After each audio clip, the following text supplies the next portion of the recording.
Aujourd'hui je vous retrouve pour une vidéo J'ai lu où je vais vous donner mes avis sur mes 4 dernières lectures. Avant toute chose, juste je voulais vous prévenir que je vais faire un live où vous pourrez me poser toutes les questions que vous voulez. Ce sera le 25 novembre, le vendredi 25 novembre. Et ça sera de 19h30 à 21h. Ce sera une semaine à peine avant Montreuil, donc si vous voulez me poser des questions sur Montreuil aussi, ça sera l'occasion. Mais de toute façon je vais en reparler avant même le live. Ce sera une sorte de petite foire aux questions. Pendant 1h30 je répondrai à tout ce que vous voulez. Donc j'espère que ça vous plaira et que vous serez au rendez-vous. En tout cas moi j'ai vraiment hâte. Sinon dans cette vidéo je vais vous parler de Nid, puis ça sera Nil. Ensuite je vous parlerai de Les mangues resteront vertes. Et enfin 1000 baisers pour un garçon. Je commence par vous parler de Nid de Joël Charbonneau, publié aux éditions Milan. Joël Charbonneau qui est l'auteur de la saga L'Élite que j'avais juste adoré.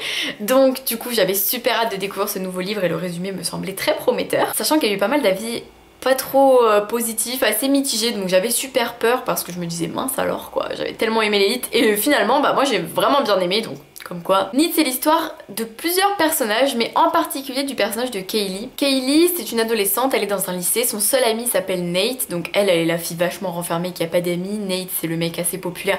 Bon, il y a quelques petits clichés dans ce roman mais c'est vraiment pas méchant et c'est pas dérangeant et c'est pas des clichés qui sont trop poussés on va dire. Et Kaylee, si elle a pas beaucoup d'amis, il y a quand même une raison assez particulière, c'est que son frère a besoin d'un rein. Il a besoin d'une greffe parce que sinon il risque d'y passer et Kaylee elle a un peu entre guillemets abusé parce que bon elle l'a fait pour son frère, c'était par amour, mais elle en a un peu parlé à tout le monde partout tout le temps pour que tout le monde aille se faire dépister et donc voilà, c'est à cause de ça il y a eu quand même pas mal de petits soucis, mais c'est pas du tout la question de Nid. Donc Kaylee c'est le personnage principal mais Nid c'est tout autre chose. Nid c'est une sorte de réseau social où vous rentrez votre besoin, donc on vous dit de quoi avez-vous besoin et là vous mettez que vous avez besoin de ci, de ça. Donc au début pour pouvoir recevoir son cadeau il suffit d'inviter des amis à rejoindre le jeu, des amis du lycée parce qu'il n'y a que ce lycée là qui est concerné, mais au fur et à mesure bien sûr tout le monde est invité sur le jeu, donc les contreparties deviennent de plus en plus bizarres jusqu'à ce que ça soit poussé à l'extrême. Bon je pense qu'au niveau de l'extrême vous avez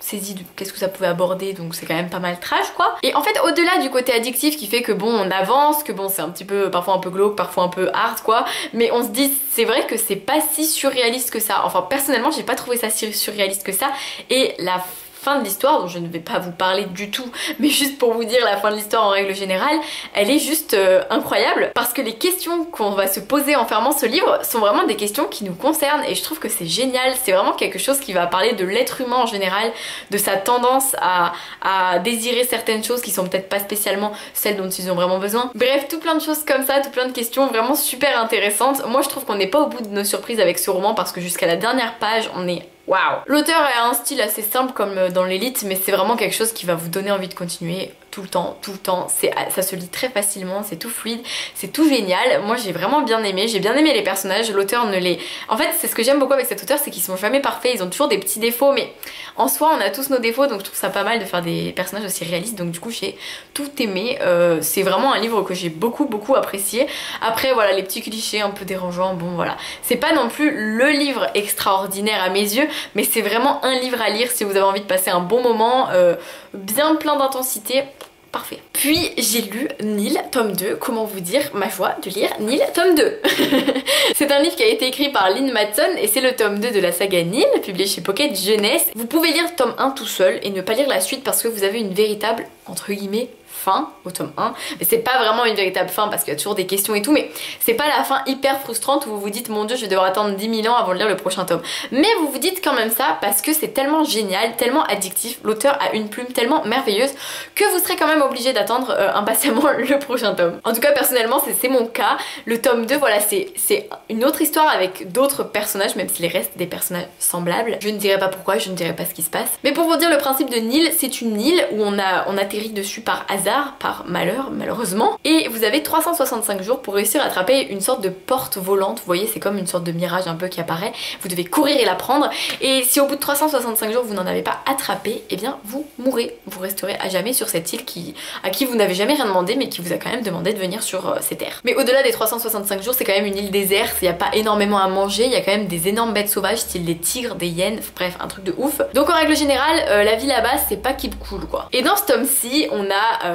un personnage qu'on avait déjà dans le tome 1 et on a un nouveau personnage qui va faire avancer les choses et avancer les questionnements sur le fonctionnement de l'île, sur comment serait-il possible de sauver tout le monde sur cette île, parce qu'à la base c'est le but, il y a plein d'ados, les pauvres ils sont amenés sur cette île, on sait pas pourquoi. Et l'idée ça serait que peut-être un jour on réussisse à faire en sorte que ça s'arrête. Et moi j'attends trop impatiemment le tome 3, sincèrement Nil c'est une saga incroyable, je vous ferai une vidéo sur la saga dès que je l'aurai terminée parce que waouh, c'est super coup de cœur parce que l'auteur réussit à nous faire des personnages auxquels on s'attache mais énormément, c'est incroyable. Je vis avec eux à chaque fois et je suis addict et accro et c'est tout un univers en fait et je m'y sens vraiment à ma place et c'est ce que j'aime le plus dans la saga Nil.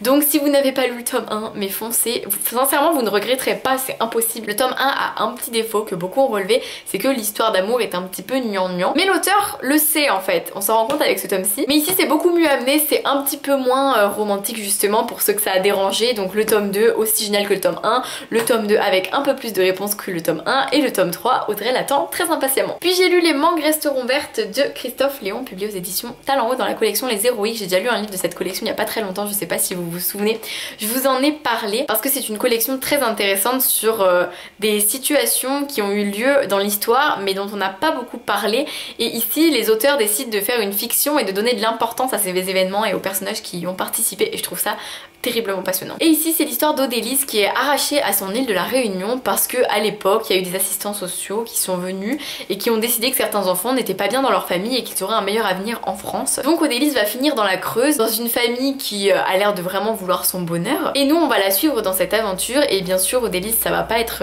tout rose tout ce qui s'y passe, et j'ai trouvé que ça dénonçait pas mal de choses sur ce genre de procédés qui ont pu avoir lieu il n'y a pas si longtemps que ça, parce que 1975, je sais pas si vous vous rendez compte, c'est pas si loin quand même, ça fait 40 ans mais c'est pas si éloigné de nous, et quand on y pense je trouve ça vraiment horrible. Enfin moi ça me perturbe énormément, toute cette histoire m'a pas mal perturbée et j'ai trouvé que l'auteur écrivait très bien, que c'était vraiment un livre qui se lit tout seul avec un grand plaisir, avec un grand énervement aussi évidemment. Ce sont des romans qui vraiment ont une portée historique à mes yeux, un engagement qui est très intéressant, que je vous recommande vivement parce qu'on ne lit pas ça souvent, et en l'occurrence sur ce sujet je pense pas qu'il y ait énormément de romans. Et je trouve ça super intéressant, c'est des héroïnes, c'est des personnages qui se laissent pas abattre malgré les situations et puis qui sont humaines tout simplement, et je trouve ce livre vraiment fabuleux comme l'autre que j'ai lu de la même collection. Donc la collection Les Héroïques, je vous la recommande beaucoup, j'ai hâte de lire d'autres livres de cette collection et pourquoi pas vous en faire une petite vidéo spéciale. Et enfin j'ai lu 1000 baisers pour un garçon de Tylee Cole publié aux éditions Hachette, qui raconte l'histoire de Poppy et Rune. Alors je suis désolée, je vais dire Rune, ça s'écrit R-U-N-E, mais la prononciation anglaise je ne veux même pas imaginer comment ça se prononce parce que je suis très nulle. Donc Poppy et Rune, ils sont amoureux depuis qu'ils sont tout petits et ils vont grandir ensemble, ils vont grandir avec leur histoire d'amour, mais à 15 ans, Rune déménage, le garçon donc, et Poppy reste sur place. Donc ils décident de rester ensemble parce que dans 2 ans Rune va revenir, donc ils pourront continuer leur fabuleuse histoire d'amour. Mais c'est bizarre, Poppy elle arrête de répondre au message de Rune au bout de 2 mois et elle ne lui donne plus aucune nouvelle et il n'arrive plus à avoir de nouvelles, et 2 ans plus tard il revient enfin et ils se retrouvent. Et qu'est-ce qui s'est passé? Pourquoi elle ne lui a pas répondu? Est-ce qu'ils vont retrouver leur fabuleuse histoire d'amour? Alors ce roman, c'est assez amusant. Enfin, en fait je suis quelqu'un de assez niais en général, je trouve en tout cas, mais ce livre était très niais quand je l'ai lu. Mais en fait c'est rigolo parce qu'on se dit c'est niais mais c'est assez réaliste finalement, parce que moi des fois je m'y retrouvais, je me sens un peu niaise quand je suis amoureuse, et du coup voilà c'est le cas, ils sont amoureux. Mais c'est vrai que c'est assez rare dans les livres que ce soit autant accentué sur les je t'aime machin, je t'aime, t'es ma vie pour toujours blablabla machin. Mais c'est pas dérangeant parce que c'est vraiment une petite romance adolescente guimauve quoi, qui va vous faire passer un bon petit moment tout mignon, qui va bien vous faire pleurer, qui va bien vous faire ressentir des émotions. Et moi j'avoue que ça a marché quand même pour moi parce que j'avais vraiment envie de savoir comment ça allait se terminer, j'avais vraiment envie de savoir jusqu'où ça allait aller, et voilà, j'ai pas été déçue par cette lecture.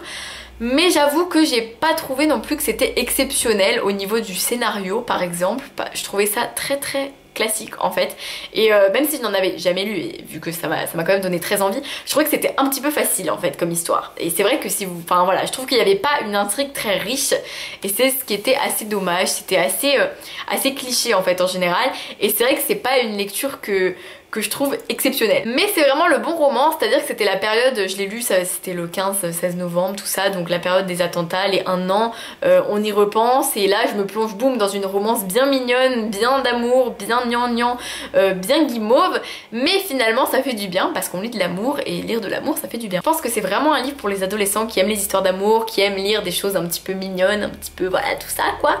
Mais après je comprendrais que ce ne soit pas le cas de tout le monde, ça ne me choquerait pas du tout. Donc moi voilà, moi je suis ressortie de ma lecture avec un petit sourire aux lèvres, avec un petit peu les yeux qui ont un petit peu des petites larmes et tout. Mais bon voilà, c'était une jolie lecture à mes yeux. Je trouve qu'il y a des beaux messages qui sont passés, même si c'est des messages qui nous paraissent un peu évidents, c'est toujours bien de le rappeler. Et voilà, en globalité c'est une bonne lecture. Après c'est pas le roman de l'année, mais c'était mignon et du coup bah ça a suffi pour que je trouve ça chou quoi. Mais voilà. Voilà, j'espère que cette petite vidéo vous a plu. Ce sont des lectures qui sont assez bonnes du coup dans l'ensemble. Enfin bref, des romans que je vous recommande si jamais vous ressentez l'envie de le lire suite à ce que je vous ai dit, c'est que c'est un roman pour vous, j'en suis sûre. N'oubliez pas du coup pour le live vendredi 25 novembre de 19h30 à 21h sur ma chaîne. Je sais même pas si ça va marcher, j'espère. J'ai très hâte de vous y voir et bah, je vous dis à très vite pour une nouvelle vidéo. Je vous fais plein de bisous et passez de très belles lectures d'ici là.